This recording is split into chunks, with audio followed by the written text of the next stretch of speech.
Shalom. Selamat hari Minggu. Mari kita dengan penuh semangat mengalami perjumpaan dengan Tuhan kembali pada hari ini. Saya undang kita semua bangkit berdiri bila melihat bintang gemerlap.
Kasih karunia rahmat dan damai sejahtera Allah Bapa dan Kristus Yesus Tuhan kita menyertai saudara sekalian.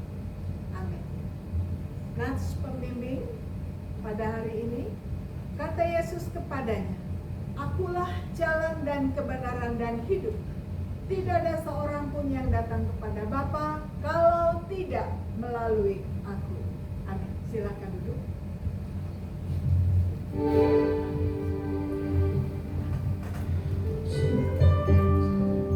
Haleluya. Shalom.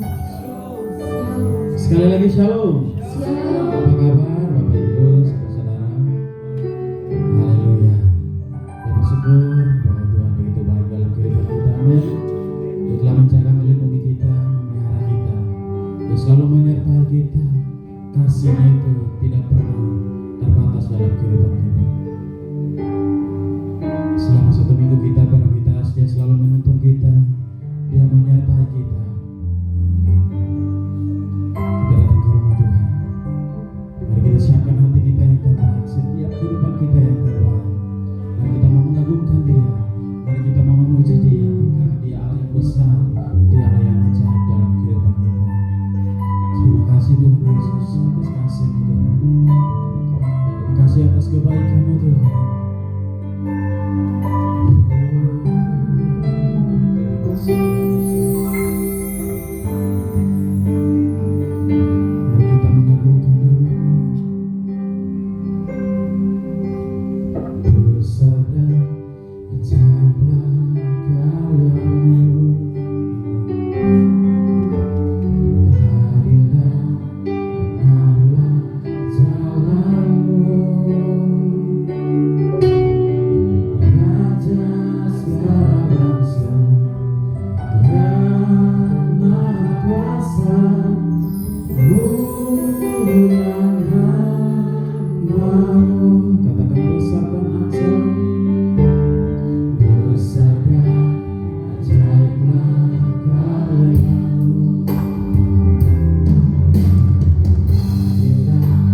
kerinduan kami Tuhan. Kami mau terus menyembah Engkau, kami mau terus puji nama-Mu Tuhan, sebab nama-Mu besar di dalam setiap kehidupan kami Yesus.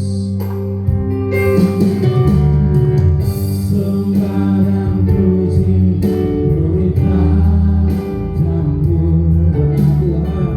Sembah dan puji beri padamu. Sembah dan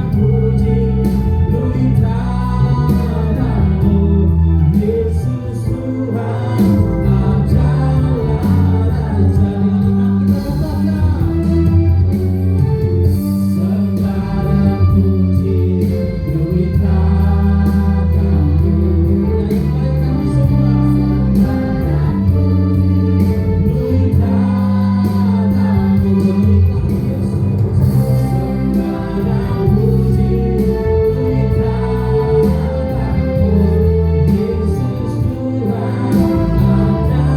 Raja.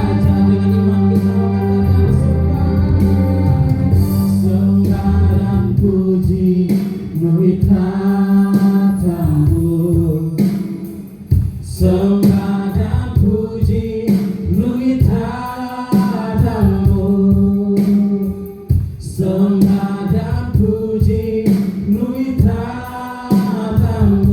Yesus Tuhan adalah Raja.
Kami berdoa dan kami siap memuji-Mu.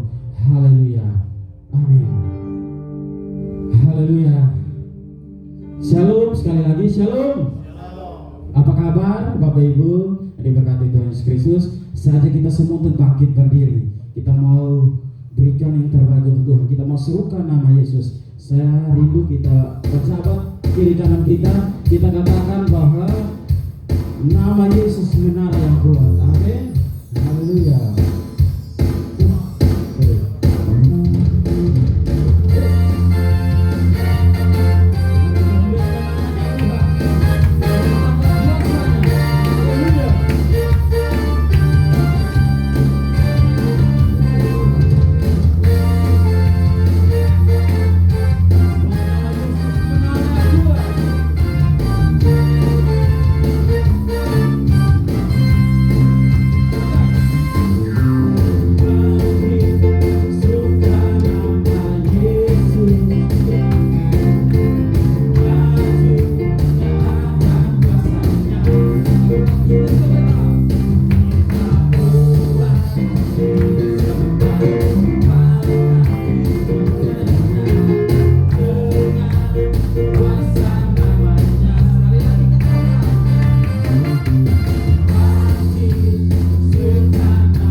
kemuliaan sampai kemuliaan, sampai selama-lamanya.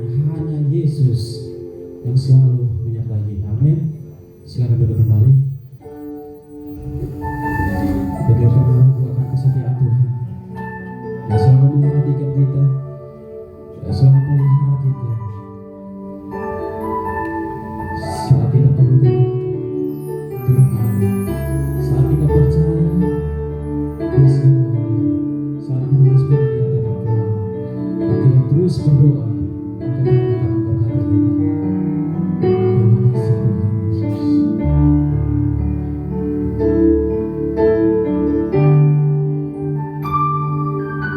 kasih Tuhan Yesus. Perhatikanlah bunga pemilihan Tuhan hiasi tanpa bekerja. Apalagi kita orang percaya, Tuhan pelihara, Tuhan cukupkan. Perhatikan burung-burung, perhatikan burung-burung di udara, Tuhan pelihara tanpa bekerja. Apalagi kita kesayangannya,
Terima kasih ya Tuhan, terima kasih. Saat saatnya kami mau menyiapkan hati kami, hidup kami untuk mendengarkan firman. Kami mohon kiranya Roh Kudus menerangi hati dan pikiran kami, agar kami dapat memahami firman yang kami baca dan kami dengarkan. Hamba-Mu yang Tuhan percayakan untuk menyampaikan firman, urapi hamba-Mu sehingga hamba sampaikan isi hati Tuhan. Apa yang Tuhan mau, bukan apa yang hamba-Mu mau. Dan kiranya Injil Yesus Kristus dinyatakan sejelas-jelasnya, karena hanya Injil lah yang akan mengubahkan hidup kami, dan Injil lah yang akan menguatkan kami untuk kami menghadapi hari-hari kami ke depan. Pimpin kami ya Roh Kudus. Demi Kristus kami berdoa. Amin.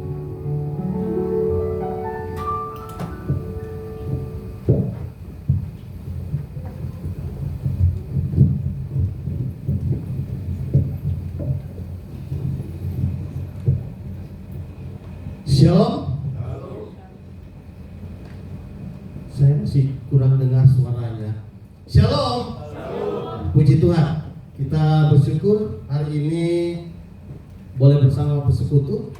Terima kasih untuk Bapak dan Ibu Pendeta yang mengundang saya untuk menyampaikan firman Tuhan untuk kali ini. Kita akan sama-sama mendengarkan firman Tuhan. Kita membacanya dari Matius pasal 16.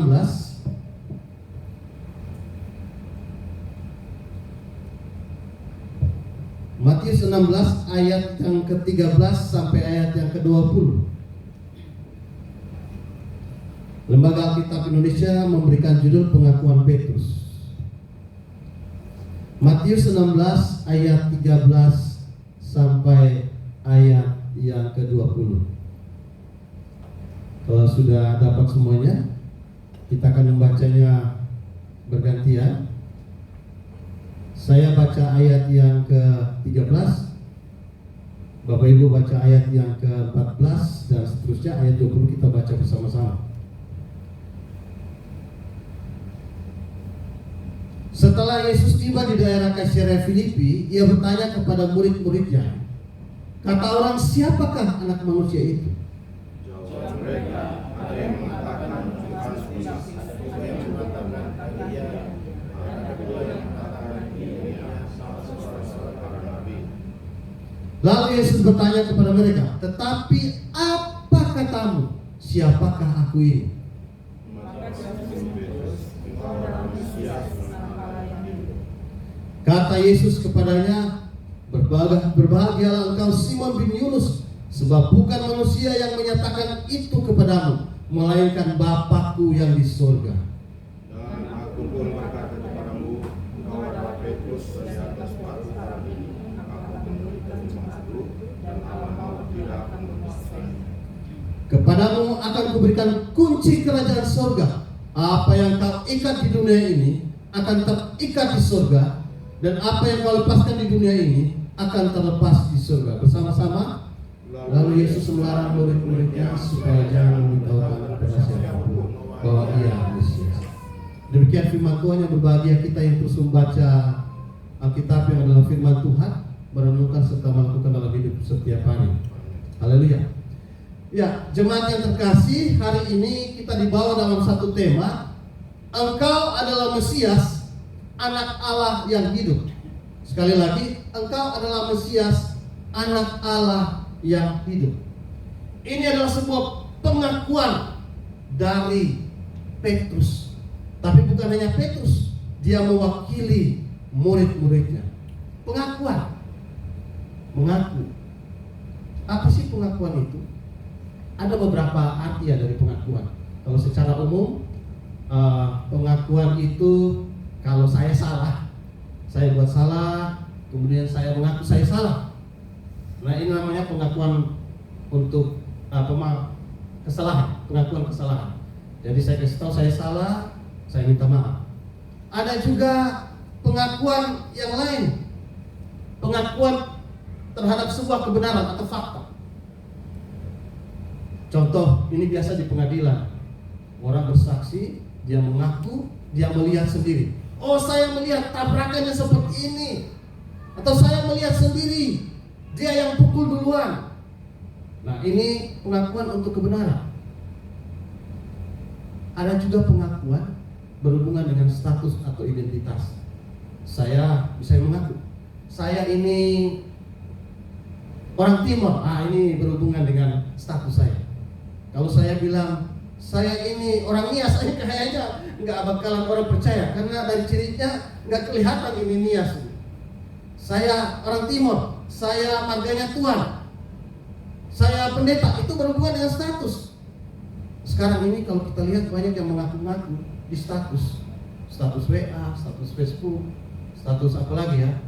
Wah, statusnya masih bujangan. Wah, padahal kata Anggun C. Sasmi, cucunya segudang gua. Ada banyak pengakuan sekarang yang kita nggak tahu apakah benar, apalagi status di media sosial. Itu status di media sosial itu mengaku ini masih muda. Wah, wajahnya sudah filter berapa kali. Janji ketemuan, begitu ketemu, ya sudah emak-emak, sudah om-om. Nah, itulah pengakuan status. Dan ini yang kita baca ini pengakuan, sebuah pengakuan. Saya ingat adik saya waktu datang ke Jakarta, dia cerita. Wah, adik saya ini agak bandel ya. Dia anak laut, anak nelayan. Kami dia anak laut, jadi agak bandel. Dia tak udah tamat SMP. Dia kerjanya tukang berkelahi, berantem sampai beberapa kali harus ditahan di penjara. Tapi kemudian dia bertobat, dia datang ke Jakarta, tinggal di rumah saya 2 tahun. Dia cerita begini, waktu itu dia lagi cari pekerjaan. Kami di sana kami bilang ada orang yang kami bilang kolete ikan. Kolete ikan itu bantu orang perahu yang baru datang bawa ikan, dia bantu ambil ikan taruh di keranjang-keranjang. Nah, ada ikan yang lain yang tidak, misalnya ada kembung, di sana ada cumi-cumi, dia boleh tuh ambil cumi-cumi. Atau ada tongkol kecil, dia boleh tuh ambil tongkol. Jangan ambil lagi kembung. Nah, itu kami bilang kolete ikan. Bukan kolekte ini ya, kami bilang kolete ikan itu. Nah, dia mau kerja di tempat yang punya perahu, tapi begitu dia datang, Om tolong dong kasih saya kerja untuk kolete ikan. Aduh, di sini sudah banyak orang. Tapi kemudian omnya itu bilang gini, kau namanya siapa? Ayub Tuhan. Kan? Ayub Tuhan. Kamu kenal Seni Tuhan? Oh, itu saya punya kakak. Saya punya kakak lagi di Jakarta. Dia pendeta sekarang. Oh, sudah, kau sini. Orang ini marga Labasi, orang Muslim. Marga Labasi. Kau kerja sini. Itu Seni Tuhan, itu teman baik saya. Ya benar. Dulu waktu kami SD sama-sama, saya dekat sama dia. Kami sering bertukar. Saya kasih dia kangkung, dia kasih ikan. Kadang-kadang kita sambil belajar agama, dia ajarin saya Al-Fatihah. Sampai sekarang saya hafal Al-Fatihah. Saya ajar dia doa beberapa kali. Dan namanya anak-anak kan. Kami akrab sekali. Dan begitu adik saya ngomong, adiknya si Mituan langsung bilang, sudah kau kerja sini, jangan kemana-mana. Si Mituan itu teman baik saya. Wah, karena pengakuan dia, adik saya, dia dapat kerja. Nah, puji Tuhan. Nah, ada banyak sekali pengakuan dalam kehidupan kita ketika kita mengaku kepada orang lain, apalagi sebagai orang percaya. Dan cerita ini yang kita baca tadi, pertanyaan penting dari Yesus kepada murid-muridnya. Pengakuan ini lahir dari sebuah pertanyaan penting dari Tuhan Yesus kepada murid-muridnya. Dia tanya begini. Pertama, dia tanya kepada murid-murid, menurut kata orang, siapa saya?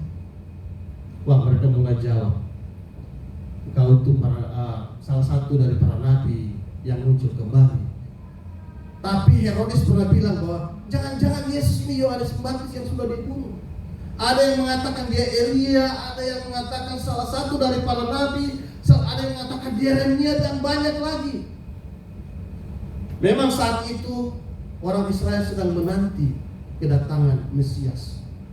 Dan ada janji-janji bahwa nanti akan datang seorang yang seperti Elia, seperti Nabi, seperti Musa, janji kepada orang Israel.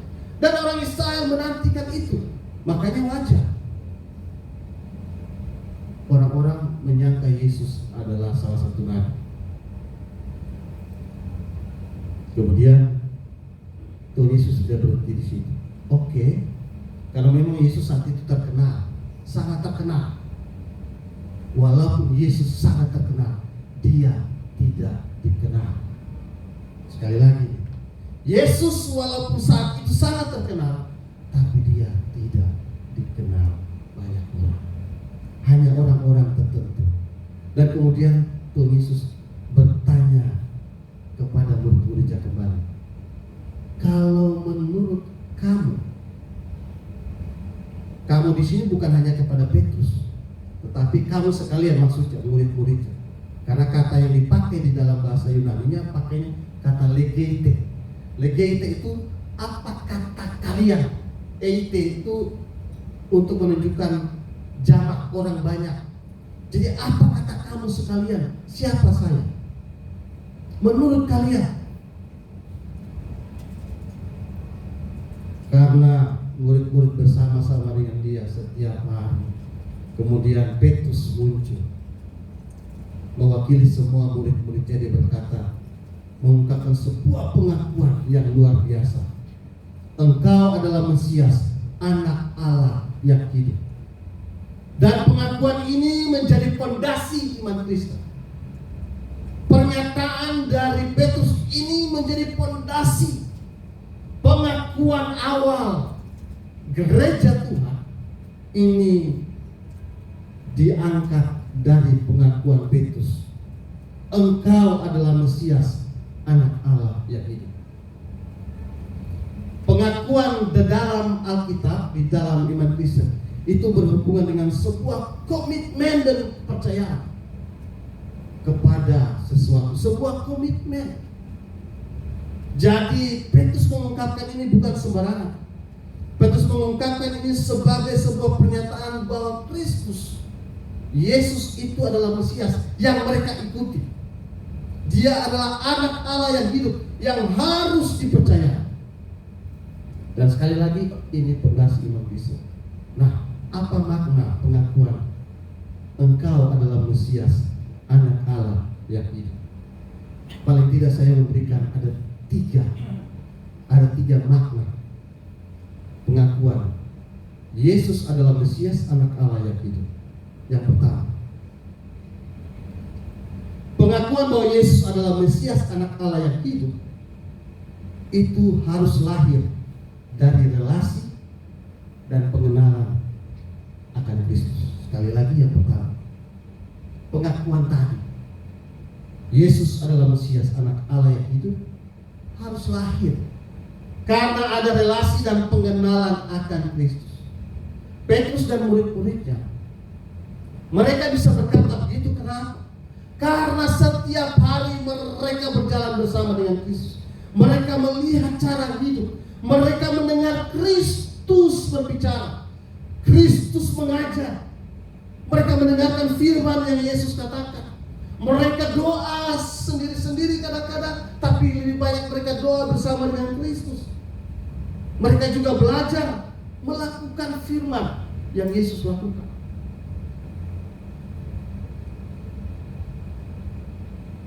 Karena ada relasi setiap hari, ada pengenalan akan Kristus setiap hari, maka Petrus dan murid bisa berkata, engkau Mesias, anak Allah yang hidup.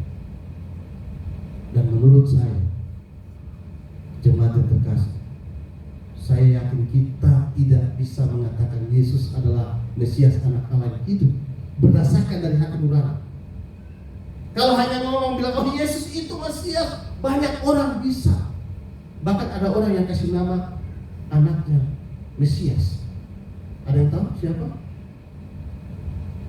Ini anak-anak muda nggak tahu. Messi, Lionel Messi itu namanya Mesaya itu. Jadi, tapi apakah ketika memberi nama kepada anak itu, mereka benar-benar lahir dari hati, dari hidup, dan katakan sebagai sebuah komitmen bahwa Yesus adalah Mesias, anak Allah yang hidup? Sekali lagi, pengakuan ini harus lahir karena relasi dan pengenalan akan Kristus. Kalau kita tidak punya hubungan dengan Tuhan yang baik, maka saya yakin ketika kita bilang, oh Yesus itu Tuhan, Yesus itu Mesias, Dia Juru Selamat, itu hanya apa kata di mulut saja, tetapi bukan dari hati yang mendalam, sebuah komitmen. Orang yang mau berkata Yesus adalah Mesias, anak Allah yang hidup, dia harus punya hubungan yang baik dengan Tuhan, relasi yang indah. Dengan cara apa? Sebenarnya mudah sekali. Hanya ini yang walaupun dia mudah, tapi susah dilakukan secara kontinu. Apa itu? Lagu sekolah minggu gampang. Baca kitab suci, doa tiap hari, doa tiap hari, doa tiap hari. Baca kata-kata dari lagu sekolah minggu ini keren sebenarnya. Ini kalau mau lihat penjelasannya lebih dalam, lihat buka di channel Seni Tuhan. ini apa namanya, promosi ya. Saya kupas tentang lagu ini. Baca kitab suci, kalimatnya sederhana tapi luar biasa. Baca kitab suci, doa tiap hari kalau mau tumbuh. Artinya kalau mau bertumbuh, kalau mau punya kekuatan pengakuan yang kuat tentang Mesias, harus baca Alkitab, harus baca, terus membaca, doa tiap hari terus. Baca kitab suci, doa tiap hari, berulang-ulang kali. Kenapa? Karena tanpa berulang kali nggak bisa. Kalau mau bertumbuh di dalam Tuhan, kalau mau tumbuh, glory haleluya. Glory haleluya artinya apa? Biarlah kemuliaan untuk Tuhan. Artinya bertumbuh untuk apa? Untuk kemuliaan bagi Tuhan. Jadi sebenarnya sederhana, tapi ketika melakukan secara kontinu, seringkali kita lupa. Berapa banyak kita berdoa? Berapa banyak kita membaca firman Tuhan? Berapa banyak kita mendengarkan firman Tuhan?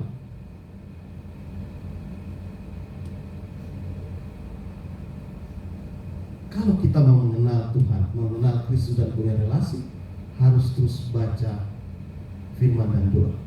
Sekarang saya mau tanya nih, kita diskusi sebentar. Lebih penting mana? Doa atau baca firman? Ayo. Silakan, ada yang mau kasih pendapat? Lebih penting mana nih? Doa atau baca firman? Gak ada yang mau kasih jawab. Oh, terima kasih untuk jawabannya. Oh, belum ada ya.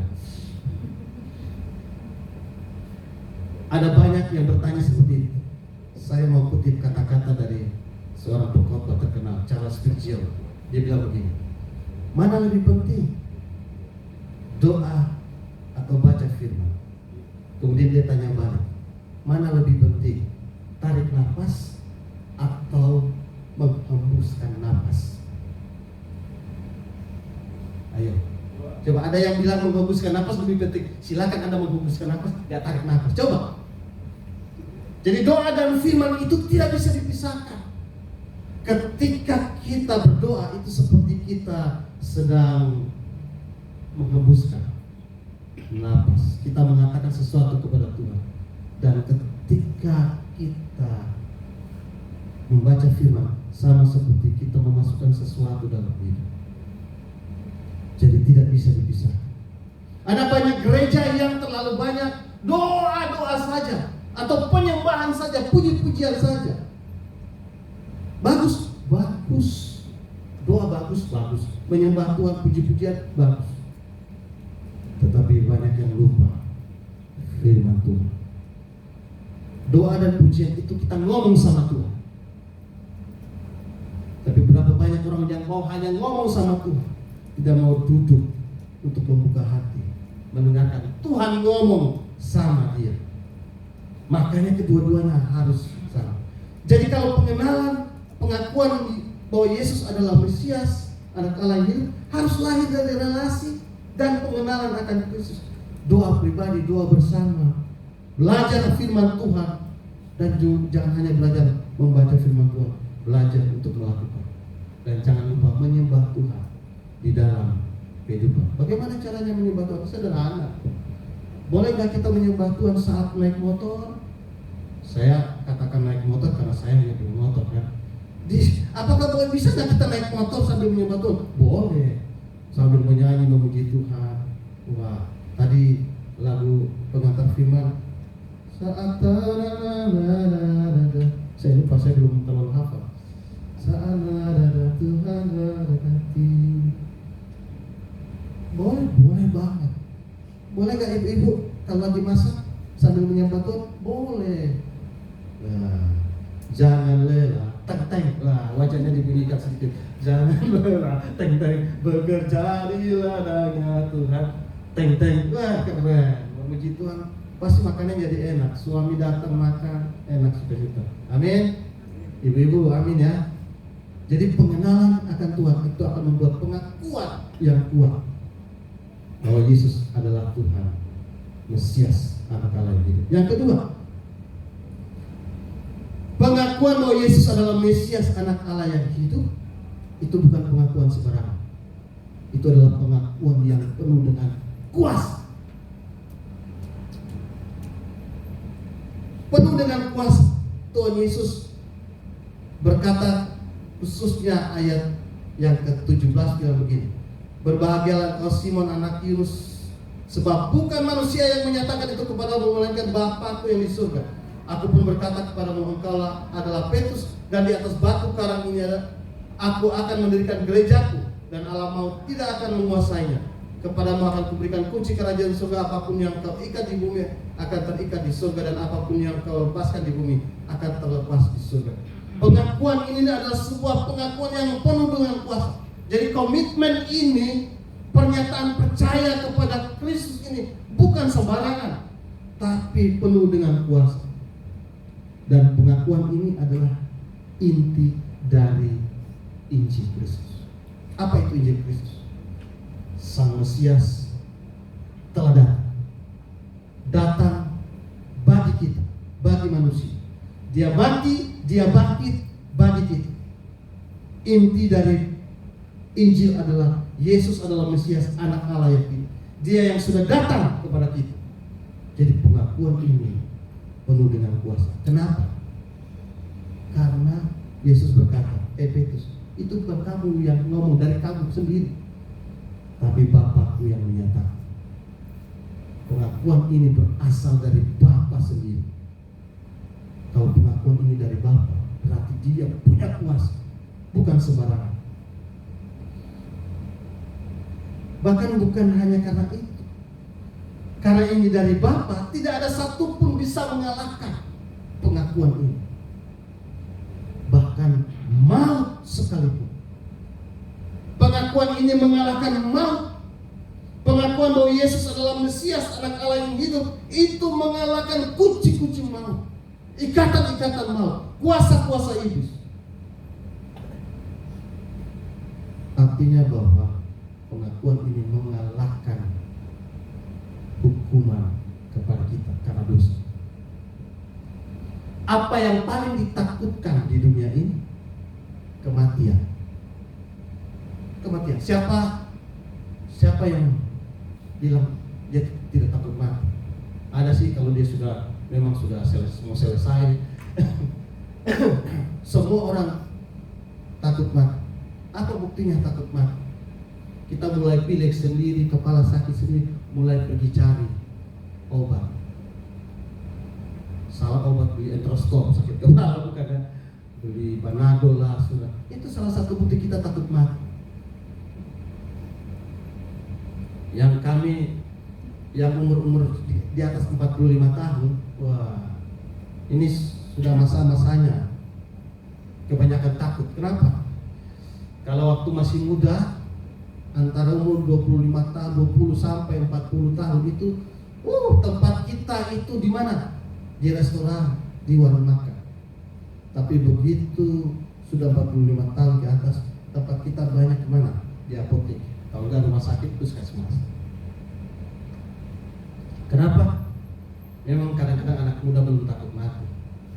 Tapi kalau orang masuk pada 40 tahun sudah mulai begitu lihat, kolesterol sudah mulai, sudah. Semua orang takut mati. Tetapi pengakuan tentang Yesus adalah Mesias anak Allah ini mengalahkan itu. Kenapa? Yesus Kristus sudah mati, tapi tidak hanya mati. Yesus sudah pernah mati, tapi dia kalahkan maut itu dan dia bangkit. Karena itu pengakuan ini pengakuan yang penuh kuasa, mengalahkan ketakutan terbesar, yaitu kematian.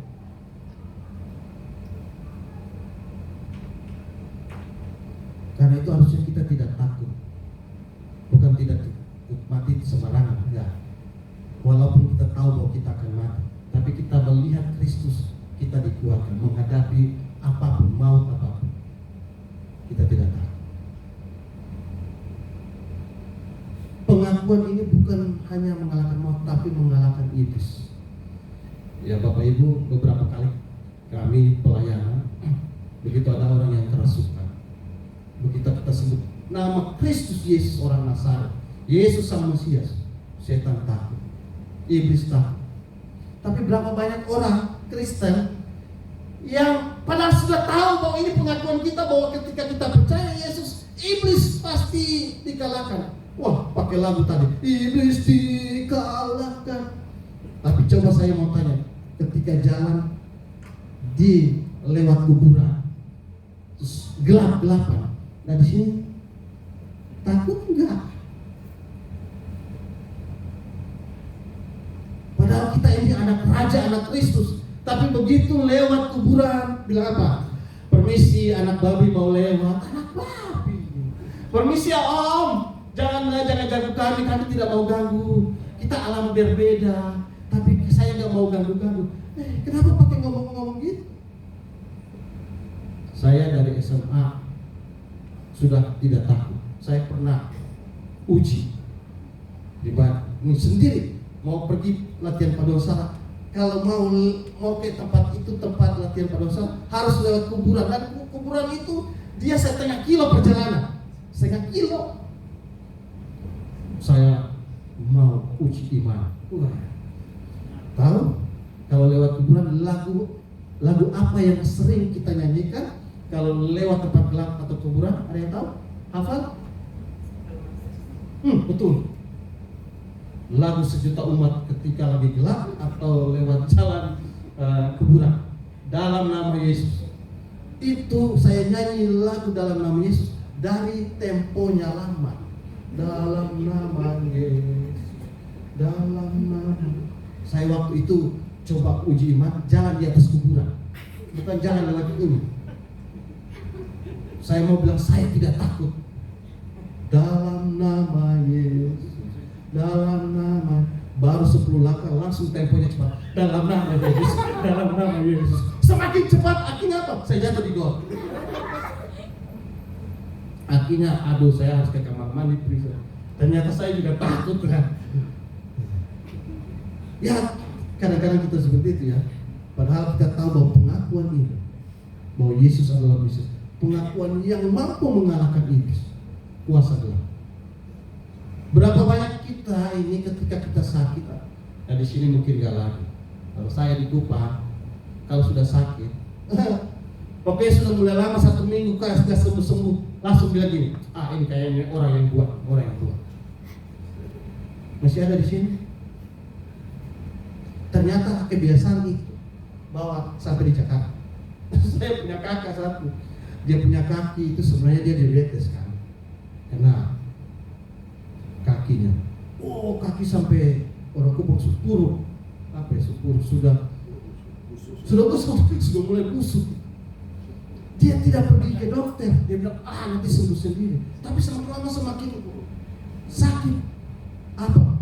Dia pergi cari orang pintar. Ini orang Kupang ini memang kacau. Padahal dia majelis, pernah jadi majelis ya, Tapi begitu sakit apa? Dia pergi apa? Saya mau cari orang pintar. Padahal itu orang yang katanya pintar, itu tidak lulus sekolah SD juga, tapi dibilang orang pintar. Dan ada banyak orang itu yang katanya orang pintar, tidak lulus SD, tapi yang datang ke sana S2, S3, profesor, kalkulator kotor, oli bocor, semua datang. Orang-orang pintar datang. Tapi apa akibatnya? memang kelihatan sembuh.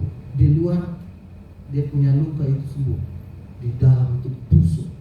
Akhirnya apa? Harus ke rumah sakit operasi dulu. Hampir mati.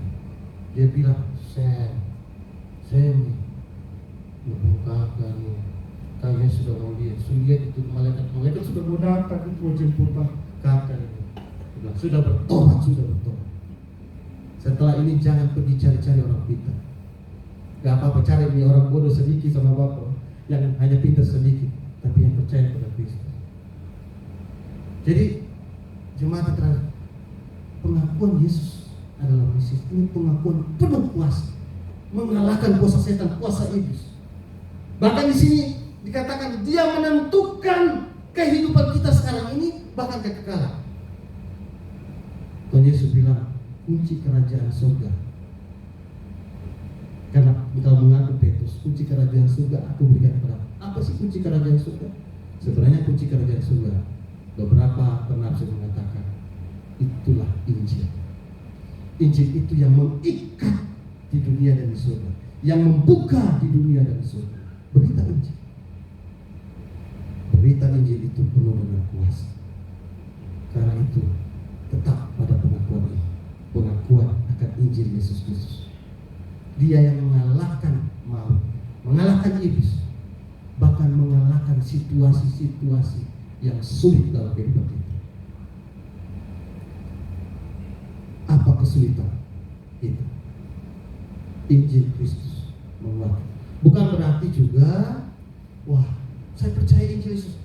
Karena saya percaya Injil Yesus Kristus, saya yang saat ini miskin, pasti saya akan kaya. Waduh.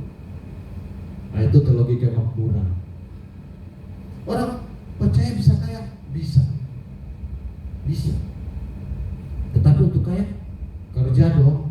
Jangan sampai saya percaya Yesus, saya banyak doa, nanti Tuhan kasih saya berkat. Cara dapat berkat ya kerja, usaha. Kalau diam-diam, mana mungkin dapat? Saya dulu di motor saya tulis. Ada apa namanya, stiker. Berkat itu tidak kemana-mana. Betul. Berkat tidak kemana-mana. Tapi kalau tidak kemana-mana, mana mungkin dapat berkat? Sekarang banget katakan. Berkat itu memang tidak kemana-mana. Tapi kalau kamu nggak kemana-mana, mana mungkin dapat berkat? Keren. Saya taruh di saya punya motor di belakang. Bukan supaya saya saja yang lihat, tapi orang yang di belakang lihat. Karena biasanya di belakang motor itu ada banyak yang tulis, yang baca monyet. Aduh, sakit sini. Iya kan? Benar. Nyenggol dikit gua bacok, wah biasa kata-kata. Atau lagi dikejar janda, wah. Banyak sekali kata-kata saya keren. Ini ada yang sering baca begitu kan? Atau jangan-jangan motornya ada tanda begitu ini. Jangan senggol motor ini, masih kredit. Tapi kalau saya, berkat tidak kemana-mana. Tapi kalau mau dapat berkat, kalau tidak kemana-mana, mana mungkin dapat berkat. Langsung buat jadi status ya. Quote-quote dari semi tua. Yang terakhir, yang ketiga, pengakuan Yesus adalah Mesias, Anak Allah, itu menuntut kita untuk berbuat sesuatu atau berkarya bagi kerajaan Allah. Sekali lagi, bukan hanya ini sebuah pengakuan karena relasi saja, bukan hanya penuh kuasa, tapi menuntut kita untuk berkarya bagi kerajaan Allah. Seperti Yesus yang sudah berkarya bagi kita, kita pun harus berkarya bagi kemuliaan Allah dan bagi orang lain. Kalimat di sini yang berkata, apa yang kau ikat di bumi dan apa yang kau lepaskan, itu kata kerja, kalimat kerja untuk kita melakukan sesuatu. Jadi kita harus berusaha untuk melepaskan, kita juga harus berusaha untuk mengikat. Apa itu? Pekerjaan melepaskan dan mengikat. Yang paling utama, membawa orang memahami dan menerima Injil Yesus Kristus. Jadi pengakuan ini menuntut kita harus melakukan itu. Kita harus membantu orang memahami Injil Yesus Kristus. Artinya kita beritakan. Dan untuk beritakan kita harus pahami dulu, kemudian kita beritakan. Dan agar orang menerima Injil yang kita beritakan. Bukan cuma kepada orang lain, paling utama di keluarga kita. Bapak Ibu, anak-anak muda, apakah kita memberitakan dan mengajak keluarga kita untuk memahami Injil Yesus Kristus dan dia menerima Injil Yesus Kristus? Beberapa hari yang lalu, anak saya, dia tanya kepada saya, "Papa, itu ada teman saya itu tanya, kan Yesus itu Tuhan?" Anak saya masih kelas 5 SD. Ini pertanyaan anak kelas 5 SD. Temannya kelas 5 SD tanya kepada anak saya, Noel, "Yesus itu Tuhan, tapi kok Tuhan Yesus di Taman Getsemani berdoa kepada Tuhan? Bagaimana Bapak?" Bingung saya, Bapak, saya nggak bisa jawab.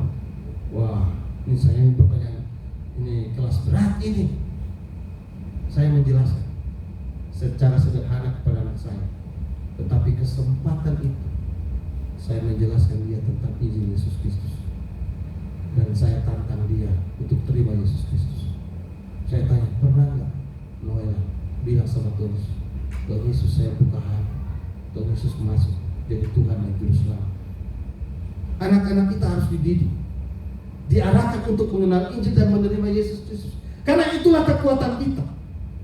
Itu yang harus kita kerjakan.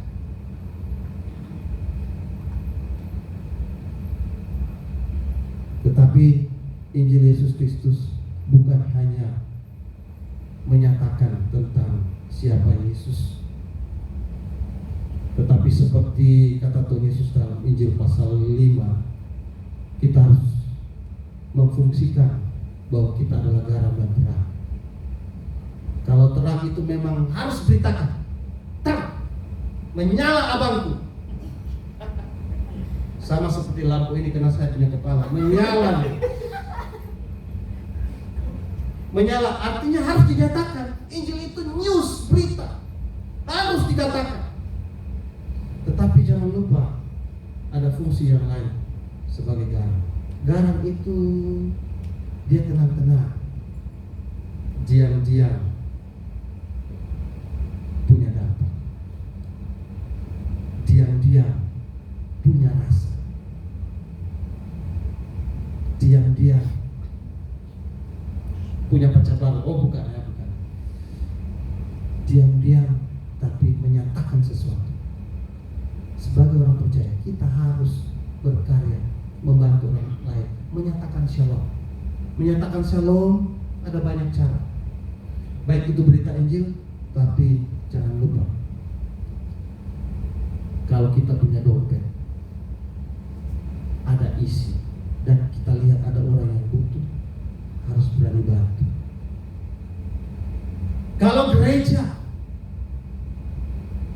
butuh untuk itu, pasti gereja membutuhkan. Dan kita punya sesuatu, kita berani supaya pelayanan berjalan dengan baik. Saya ingat perkataan Martin Luther begini. Martin Luther di rumahnya di Wittenberg, di salah satu dindingnya.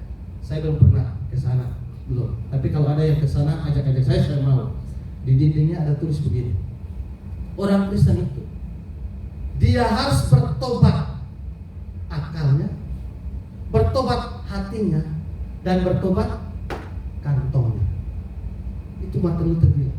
Jadi harus bertobat, dia punya pikiran, dia punya hati, dan dompetnya. Dan yang paling sulit untuk bertobat adalah dompetnya. Itu kata Martin Luther, bukan saya.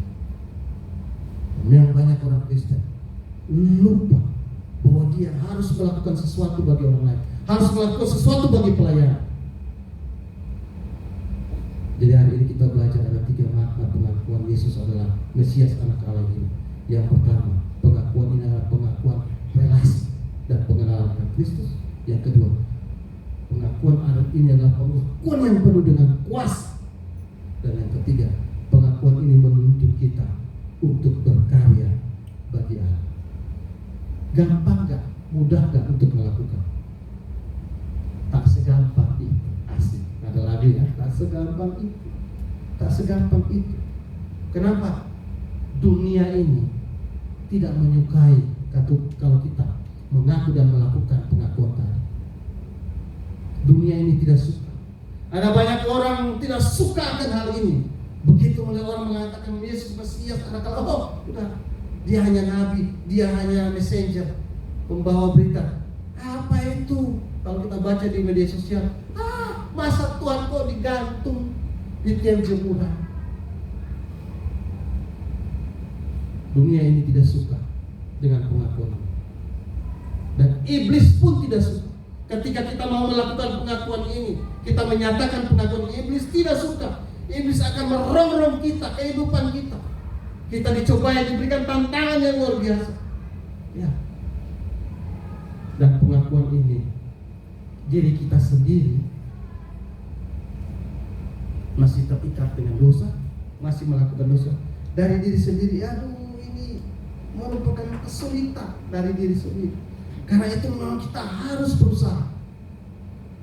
Ini memang bukan hal yang mudah.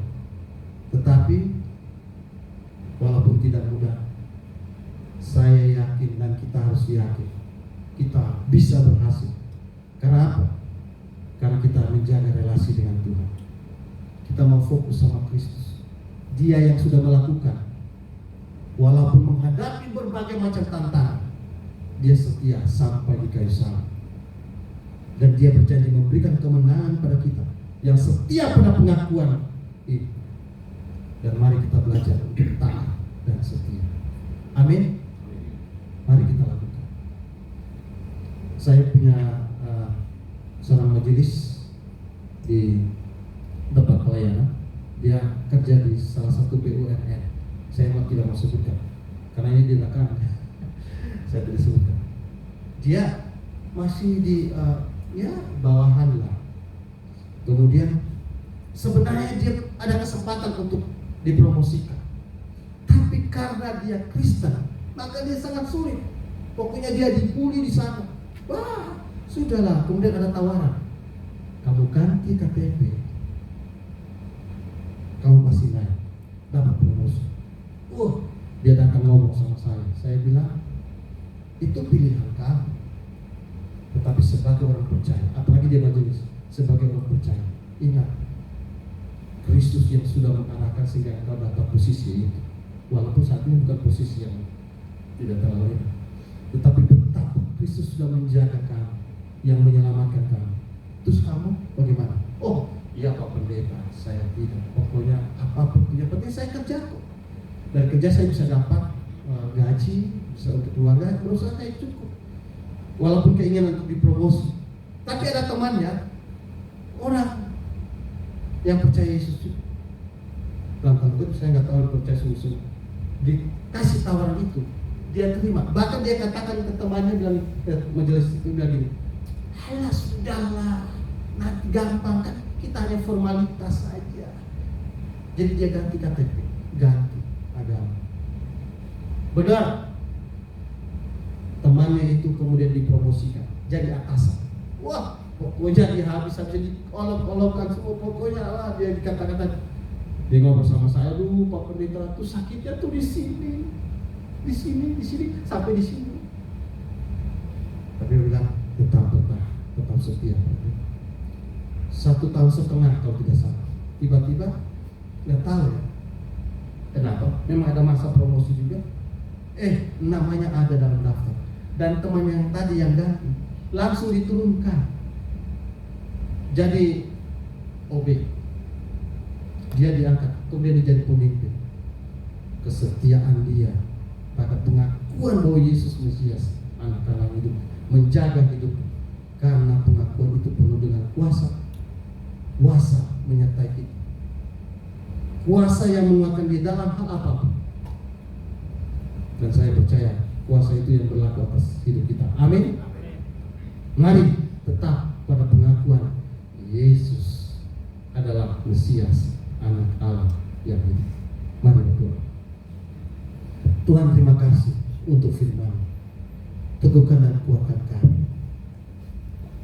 Dan biarlah kami terus memiliki pengenalan yang indah, mengenal Kristus Tuhan dan Juru Selamat kami. Dan kiranya kuasa pengakuan itu terus menguatkan kami dan meneguhkan kami. Terima kasih ya Tuhan. Kami mau belajar juga. Pengakuan itu bukan hanya di mulut kami saja, tapi kami mau nyatakan pengakuan itu melalui kehidupan kami. Menyatakan Injil Yesus Kristus, membawa shalom, melakukan kebaikan bagi orang-orang lain. Terima kasih Tuhan. Inilah kami. Kami mau terus mengaku Yesus adalah Mesias, Anak Allah yang hidup. Kami mengucap syukur dan berdoa. Amin.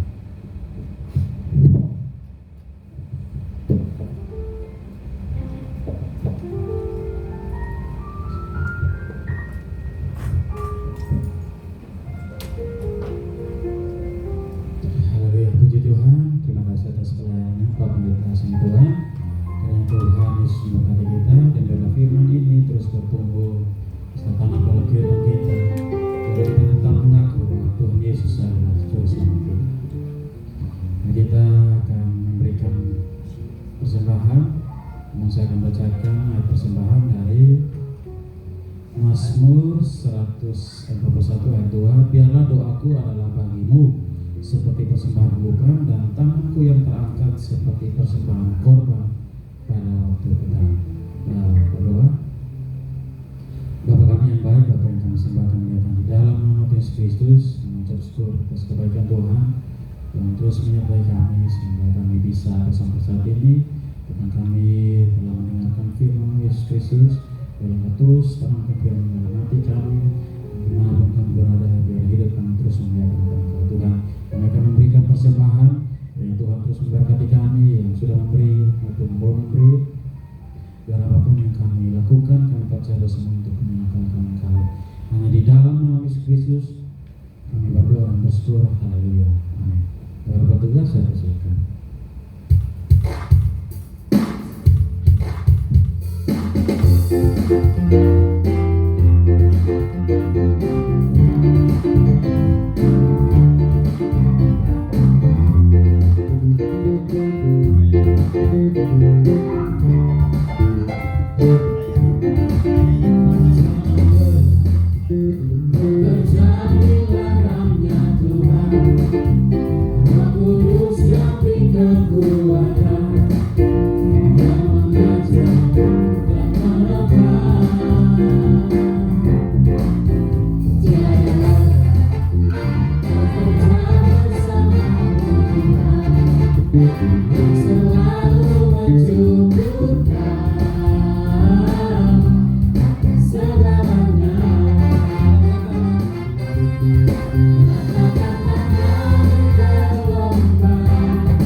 bersama dengan seluruh umat segala abad. Mari kita bersama-sama mengucapkan pengakuan iman rasul. Aku percaya kepada Allah, Bapa yang Maha Kuasa, Khalid langit dan bumi, dan kepada Yesus Kristus, Anaknya yang tunggal Tuhan kita, yang dikandung pada Roh Kudus, lahir dari anak darah Maria, yang menderita di bawah pemerintahan Pontius Pilatus, disalibkan, mati dan dikuburkan, turun ke dalam kerajaan maut, pada hari yang ketiga bangkit dari orang mati, naik ke surga, duduk sebelah kanan Allah, Bapa yang Maha Kuasa, dan akan datang dari sana untuk menghakimi orang hidup dan yang mati. Aku percaya pada Roh Kudus, gereja yang kudus dan am, persekutuan orang kudus, pengampunan dosa, kebangkitan orang mati, dan hidup yang kekal. Amin. Mari kita masuk dalam doa syafaat, kemudian nanti akan diakhiri bersama-sama dengan doa Bapa kami. Mari kita berdoa. Bapa dalam surga, dalam nama Tuhan Kristus kami menyerahkan untuk seluruh jemaat Tuhan yang hadir hari ini, yang sehat kuat, Tuhan terus memberkati, berikan terus kesehatan kekuatan. Bahkan yang tidak bisa hadir oleh karena juga kelemahan tubuh sakit penyakit, Tuhan juga memberkati. Biarlah Tuhan melawat, menyembuhkan, sehingga kita boleh hadir kembali bersama-sama beribadah. Yang sakit Tuhan kuatkan, yang lemah juga Tuhan berikan kekuatan dan semangat. Terima kasih Bapa. Serahkan seluruh jemaat Tuhan, baik yang online maupun onsite.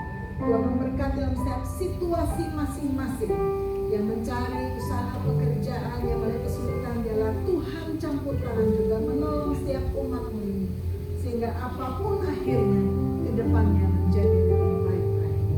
Terima kasih Bapa. Semua umat Tuhan yang berhalangan, Tuhan juga memberkati. Yang menyerahkannya Bapa, bangsa negara kami dalam tangan Tuhan.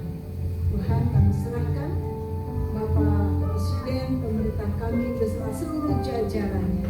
Tuhan jaga pelihara dari segala yang jahat, berikan kekuatan, keberanian untuk menyatakan keadilan sosial, kebenaran bagi seluruh rakyat Indonesia, sehingga apapun terjadi ke depan, Indonesia menjadi lebih baik lagi, lebih adil dan sejahtera.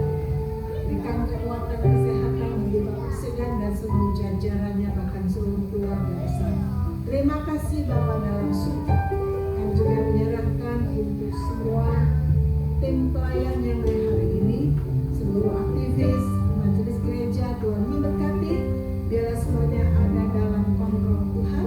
Berikan terus kesehatan, kesatuan hati untuk boleh melayani Tuhan, memberikan yang terbaik. Serahkan seluruh visi misi GSI Alpha Omega dalam biarlah kami rindu semuanya, apapun itu, kalau terjadi perjuangan, tantangan akhirnya baik dan mengalami kemajuan di dalam Tuhan. Terima kasih Bapa. Kami mengucap syukur, menyerahkan doa syafaat kami dalam nama Tuhan Yesus Kristus yang sudah mengajar kami berdoa. Bapa kami di surga, dikuduskanlah nama-Mu, datanglah kerajaan-Mu, jadilah kehendak-Mu di bumi seperti di surga. Berikanlah kami pada hari ini makanan kami yang secukupnya, dan ampunilah kami kesalahan kami, seperti kami juga mengampuni orang bersalah pada kami. Dan jangan bawa kami ke dalam pencobaan, tetapi lepaskanlah kami daripada yang jahat. Karena Kau punya kerajaan dan kuasa dan kemuliaan sampai selama-lamanya. Amin.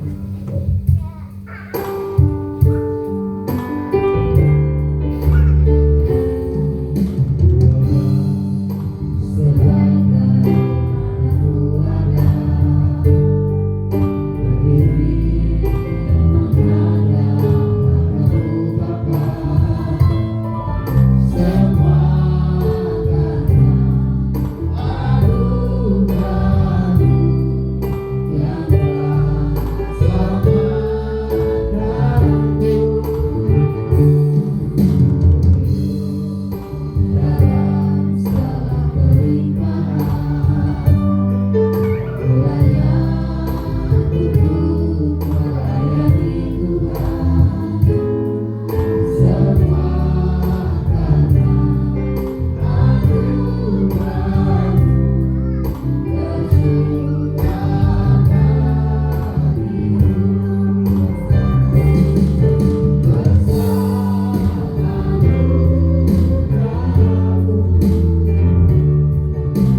Jemaat, arahkan hati kepada Tuhan dan terimalah berkat. Kiranya kasih karunia Allah Bapa, kasih di dalam Tuhan Yesus Kristus, kekuatan penghiburan Roh Kudus,